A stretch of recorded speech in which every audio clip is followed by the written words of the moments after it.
Good morning. Good morning hello, sir. Good morning. सबको बता दिया ना वो? यस, इन्फॉर्म तो कर दिया ग्रुप में। अमित बोला आ जाएंगे सर, रितेश भी बोला ठीक है, बाकी लोग को ठीक है, देखते तो सर। हम लोग को आपको बोलूं, थोड़ा सा हम लोग को ये जो है आके हम लोग बात कर लेंगे सब चीज़ों को।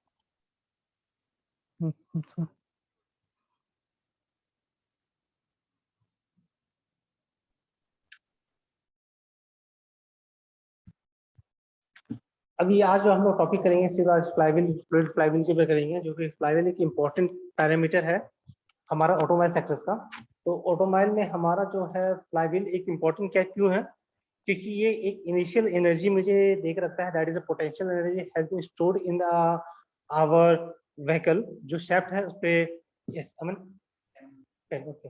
सो हमारा जो पोटेंशियल एनर्जी है वो स्टोर करके रखेगा, और हम उसको जब हमें जरूरत पड़ता है एनर्जी का, उसको हम लोग रिलीज करते हैं, और वो हमारा टॉर्क को कन्वर्ट, मतलब टॉर्क में कन्वर्ट होके हमारे शेफ्ट के आर्पिंग को इंक्रीज कर सकता है, या हमारे इंजन में हमारा मूवमेंट का, पिस्टन का मूवमेंट में हेल्प करेगा। तो ये एक इंपॉर्टेंट चीजें हैं।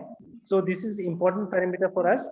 सो that's why we have to study the flywheel, how the flywheel is working. और ऑटोमोबाइल में जो हम लोग फ्लाईव्हील यूज करते हैं वो है हमारा फ्लूइड फ्लाईव्हील। हमारा जो यूज होगा that is the fluid flywheel, जो अभी हमारा टेक्नोलॉजी यूज हो रहा है उसको है। इसके बारे में देख लेते हैं व्हाट इज ये कैसे काम कर रहा है। तो ये डायग्राम्स के हिसाब से हम लोग जब देख रहे हैं, so we are observing this diagram. मैं जूम कर दूं थोड़ा सा, और थोड़ा सा ठीक है, ये रहा। फ्लूइड फ्लाईव्हील क्या चीज है? It is known as hydraulic coupling also. हमारा फ्लूइड, हम लोग फ्लाईव्हील जब बात कर रहे हैं, when we are talking about the fluid flywheel, then it is also known as a hydraulic coupling in our automobile. अगर मेरे वर्ड मुझे सुनने मिल रहा है कि it is what is hydraulic coupling, so we can say that it is a hydraulic flywheel which is used to store the energy, that is a potential energy, and which can be utilized for transmissions of converter of power as a power converter also. तो ये कैसे कर रहा है काम? It is a hydrodynamic device used to transmit rotating the mechanical power. मतलब hydrodynamic device है चूंकि हमारा फ्लूइड को पावर को यूज कर रहा है, और ये ट्रांसमिट रोटेटिंग मैकेनिकल पावर। ये हमारा जब रोटेट करेगा तो ये हमारा मैकेनिकल पावर में ट्रांसमिट करेगा। जो हाइड्रोलिक में फ्लूइड पावर रहेगा that will be converted into mechanical power. It has been used. Yes yes, अब दो लोग वेटिंग में हैं, धीरज एंड गौरव। ओके, तो हमारा क्या है इसमें, हम लोग कैसे कर रहे हैं? In automobile transmission as alternative to the mechanical, it has used for automobile transmission as an alternative for mechanical clutch and cars having the automatic transmissions. हम लोग इससे पहले जो टॉपिक पढ़े थे ऑटोमेटिक ट्रांसमिशन सिस्टम, जिसमें कि याद करो कि एक पार्किंग मोड था, एक हमारा ड्राइविंग मोड था, एक हमारा रिवर्स मोड था, और एक था हमारा फ्री मोड था, न्यूट्रल मोड। तो हम लोगों ने पी, डी, आर और एन, एक हम लोग का ऑटोमेटिक गियर सिस्टम हम लोग स्टडी किए थे। We have studied in our automatic transmission system, that is F means क्या था, सॉरी पी था, पी मींस पार्किंग मोड, जिसमें कि अगर हम पार्किंग मोड में गाड़ी को लगा देते हैं, that is if we are putting our vehicle in the P mode, then what is happening that we are not able to move all the four wheels of the, that is all the four wheels of the automobile has been locked, it will not move। हमें वो movement करना possible नहीं होगा क्योंकि वो चारों को चारों व्हील हम लोग लॉक कर देते हैं। दैट्स व्हाई वो पार्किंग मोड एक वो चीज है। एक न्यूट्रल मोड में क्या रहता है, what is in neutral mode we are doing that, neutral mode में जब होता है तो what is all the wheels are in the free mode. वो फ्री मोड में हो जाता है तो टोटली उसका एंगेजमेंट इंजन से कटा होता है, इंजन से कटा होता है, लेकिन मेरे व्हील्स जो है that is a free in nature, वो फ्री है। जब उसको हल्का सा धक्का देंगे तो वो अपना, अगर स्लाइड करने छोड़ दूंगा तो वो चलता ही रहेगा। अगर मैं किसी ढलान पर उसको जाके छोड़ देता हूँ तो वो चलता रहेगा विदाउट पावर। तो ये चीजें अगर करे तो एन मोड हो गया। फिर डी मोड क्या था? डी मोड में था तुम्हारा 1 2 3। अगर हम लोग देखते थे, अगर सिंपल डी मोड होता था गाड़ी में तो एक first gear, second gear, third gear तक रहता था, उसका एक स्पीड लिमिट हम लोगों ने बांधे हुए थे। जैसे कि फर्स्ट डी का 1 करते थे, अगर डी का 1 ड्राइव जाता था उसमें क्या था, स्पीड वाज लिमिटेड टू 60 तक का हमने स्पीड को लिमिट कर रखे थे। जैसे सेकंड हम लोग डी का सेकंड मोड में जाते थे तो डी के सेकंड मोड पे जाने क्या था, the speed limit was the to 80 to 90 तक के बीच में वो जाता था, और 120 तक हमारा थर्ड ड्राइव में जाता था। तो वो हाईवेज में ये सब चीजों को ड्राइविंग सिस्टम में, अमेरिकन सिस्टम में यूज होता था।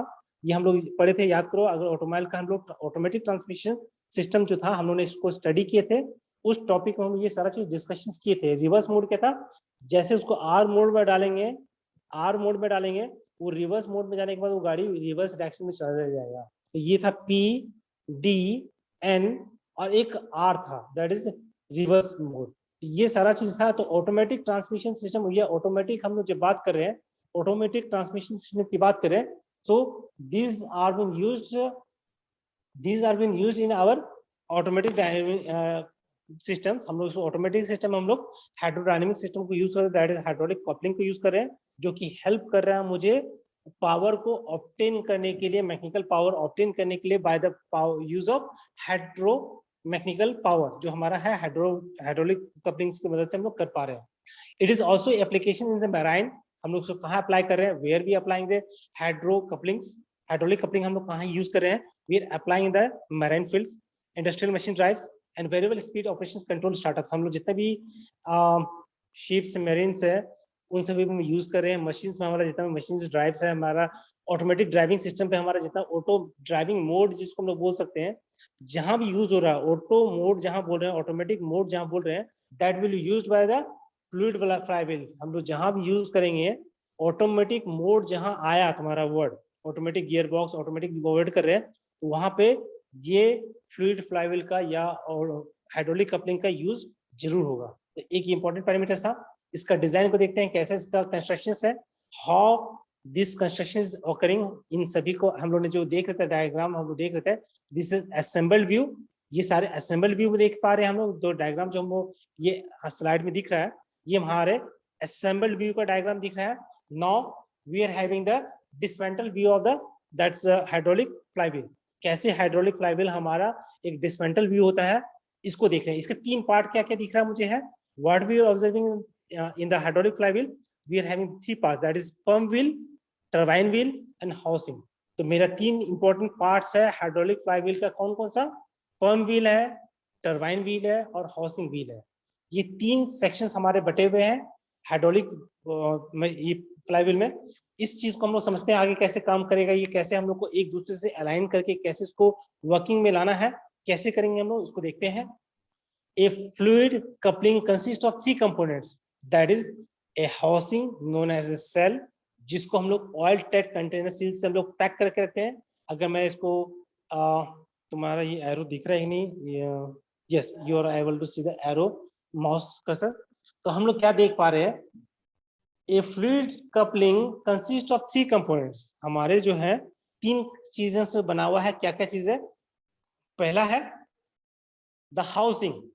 जो हाउसिंग है also known as shell, it has an oil tight seal around the drive shaft।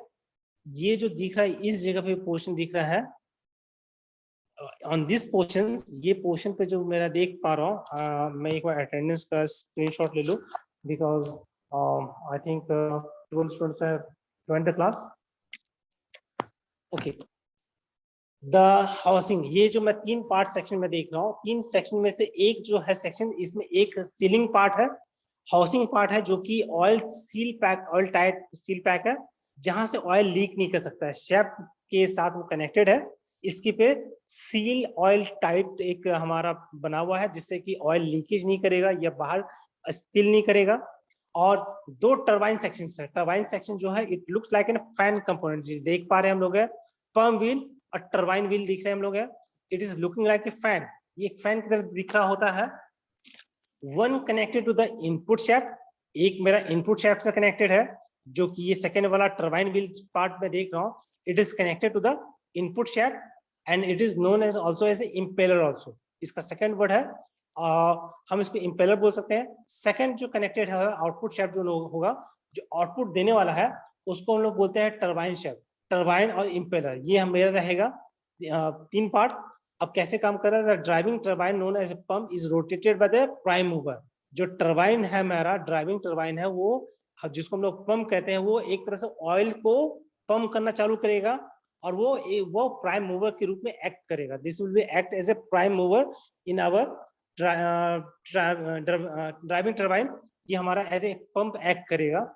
The two turbines are mounted on the very close to each other. इसका हम लोग next diagram हम लोग देखने वाले हैं। We are going to see the second diagram of this hydraulic flywheel कैसे काम करता है। इसका सेकंड डायग्राम देख रहे हैं, जो कि एक दोनों का एक सिंपल एक देख रहे हैं, एक वर्लिंग ऑफ द ऑयल कर रहे हैं हम लोग, यानी एक क्लॉकवाइज एक एंटी क्लॉकवाइज घुमा रहे हैं दोनों को। जैसे कि मैं घुमा रहा तो दोनों का पावर कैसे ट्रांसमिट हो रहा है उसको हम लोग देखेंगे। इस स्लाइड में वीडियो दिया है and I will try to post this slide in the Google classroom also.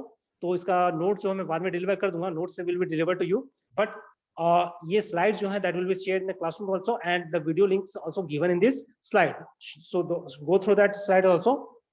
हम देख पा रहे हैं two turbines mounted on the very close to each other with their open ends facing to each other. हम देख पा रहे हैं कि दोनों के दोनों कपलिंग्स का जो फ्लाईव्हील का है, दोनों एक दूसरे के सामने में रहेगा and so that can be turn independently without touching. वो दोनों एक दूसरे को टच किए बिना ही रोटेट करेगा। मतलब एक सामने में, मैं वो डायग्राम दिखाने की कोशिश करता हूँ, ये डायग्राम नहीं है, दिस डायग्राम। ऐसा एज्यूम करो ये एक फ्लाईव्हील है, this is the one flywheel. एक फ्लाईव्हील यहाँ पे दिख रहा है, मैं एक फ्लाईव्हील इस तरह का देख पा रहा हूँ। ये डायग्राम अभी चेंज नहीं हुआ है, डायग्राम चेंज हुआ, ये रहा, ये now it is been showing. ये जो है एक फैन है, ये दूसरा फैन है, ये दोनों फैन का ब्लेड्स एक दूसरे को टच नहीं कर रहा है दोनों, लेकिन एक दूसरे के सामने है। ये एक तरह का कपलिंग्स का हम लोग देख पा रहे हैं, जो कि टरबाइन और पंप दोनों एक दूसरे के सामने में है एंड दे आर रोटेटिंग। एक रोटेट करेगा, पंप करेगा। हाँ, okay. One important message I want to deliver that tomorrow I want the students, some of students who are nearby at Dumka, for some important work of department from 10 AM to 12 PM। 10 से 12 के बीच में कल कुछ लड़के हैं हमारे college में, जो यहाँ पे दुमका में हैं, हमारे मैकेनिकल ब्रांच के लड़के हैं जो अवेलेबल हैं, वो आज या कल रिपोर्ट करेंगे कॉलेज में हमारे 10 से 12 के बीच में। सो ये सभी लोग सुन पा रहे हैं ये बात? हेलो, कल 10 से 12 बजे जो लड़के दुमका के आसपास में हैं वो कल आके कॉलेज में रिपोर्ट करेंगे डिपार्टमेंट में। There is some important work, so I will request you to report tomorrow from 10 to 12 at mechanical department.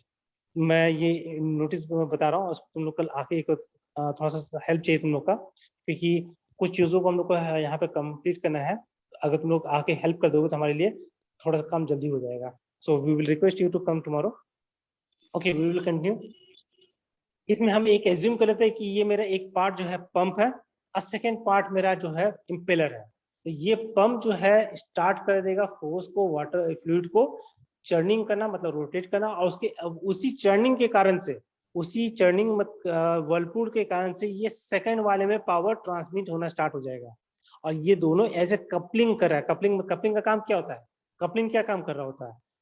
एक शैफ्ट और दूसरे शैफ्ट को अगर मैं पावर ट्रांसमिट करना चाह रहा हूँ तो इसके बीच में मैं कपलिंग को अटैच कर रहा हूँ, जो कि एक शैफ्ट से दूसरे शैफ्ट में पावर को ट्रांसमिट कर रहा है विद ये मैकेनिकल अटैचमेंट के रूप में था।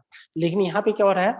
We are transferring the power from one pump to impeller या टर्बाइन थ्रू द फ्लूइड। हम लोग इस तरह से यूज कर रहे हैं, यहाँ पे जो कर रहे हैं इस तरह हम लोग फ्लूइड कर रहे हैं। ये दोनों एक दूसरे कॉन्टेक्ट में नहीं आएगा independently without touching it.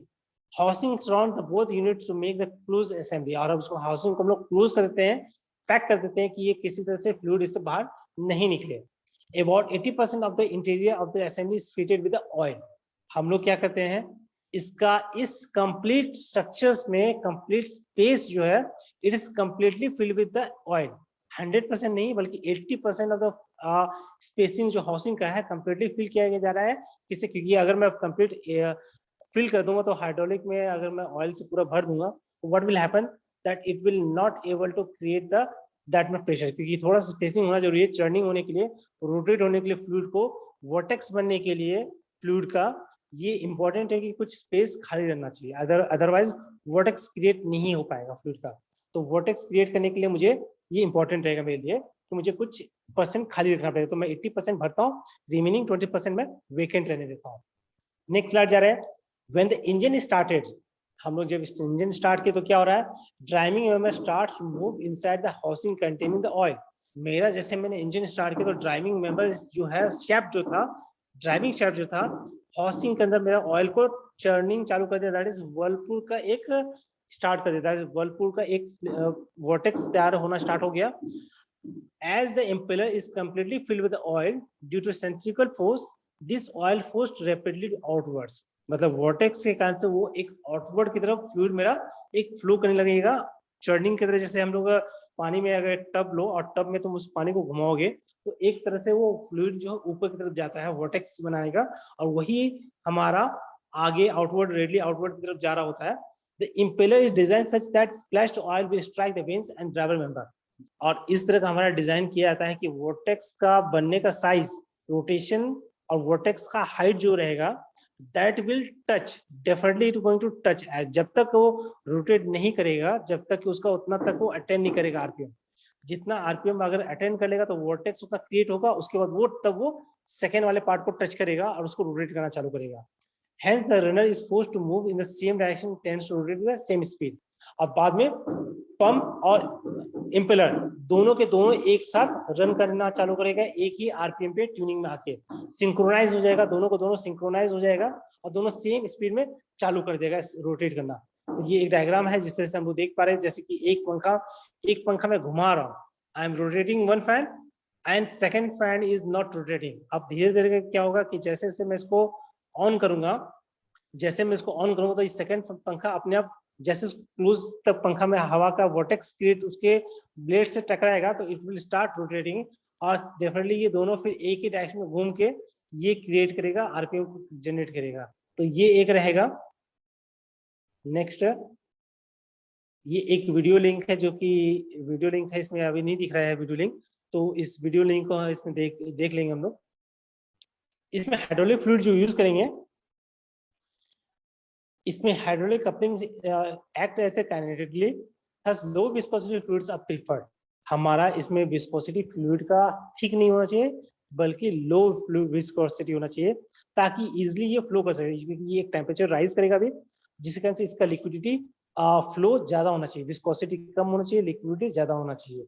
इसका हम लोग चॉइस जो करेंगे हाइड्रोलिक फ्लूइड का, हमारे लिए फ्लाईव्हील में हाइड्रोलिक फ्लूइड के लिए चॉइस है क्या कि वो उसका विस्कोसिटी कम हो और लिक्विडिटी जाता रहे। जनरली मल्टीग्रेड मोटर ऑयल हम लोग क्या करते हैं, मल्टीग्रेड मोटर ऑयल यूज करते हैं, या फिर automatic transmission fluid system use कर रहे होते हैं to increase the amount of torque that.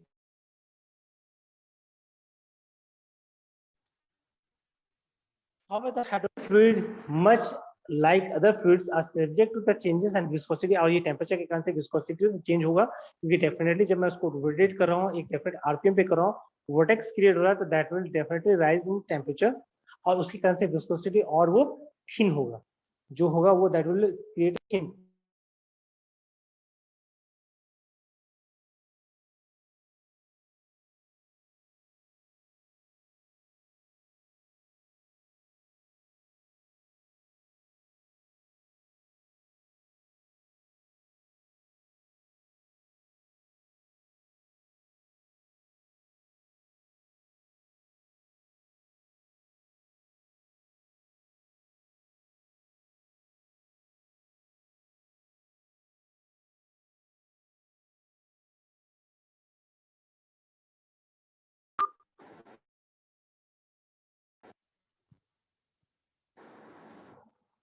Hello, sorry call आ गया था, सॉरी इनकन्वीनियंस कॉल आया था।